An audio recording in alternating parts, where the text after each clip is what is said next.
ಆಸ್ಟ್ರೇಲಿಯಾದ ಸಿಡ್ನಿಯಲ್ಲಿ ನಡೆದ Australia open super 500 ಬ್ಯಾಡ್ಮಿಂಟನ್ನಲ್ಲಿ ಪ್ರಶಸ್ತಿ ಬರನೀಗಿಕೊಂಡ ಭಾರತದ ಲಕ್ಷ್ಯ ಸೇನ್ ಅವರು ಸೂಪರ್ 500 ಪ್ರಶಸ್ತಿಯನ್ನು ಜಯಿಸಿದರು.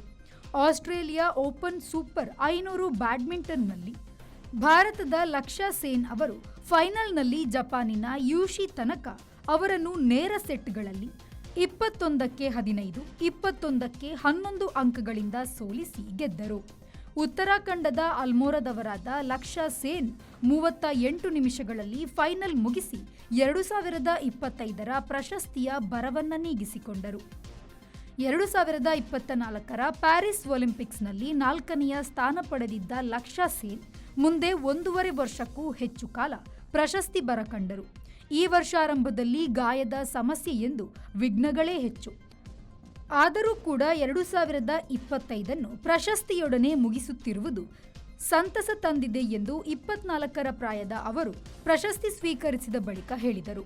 2021ರ ವಿಶ್ವ ಚಾಂಪಿಯನ್ಶಿಪ್ ಕಂಚಿನ ಪದಕ ವಿಜೇತರಾದ ಲಕ್ಷ್ಯ ಸೇನ್ 2024ರಲ್ಲಿ ಸೈಯದ್ ಮೋದಿ ಸೂಪರ್ 300 ಬ್ಯಾಡ್ಮಿಂಟನ್ನಲ್ಲಿ ಪ್ರಶಸ್ತಿ ಜಯಿಸಿದ್ದರು.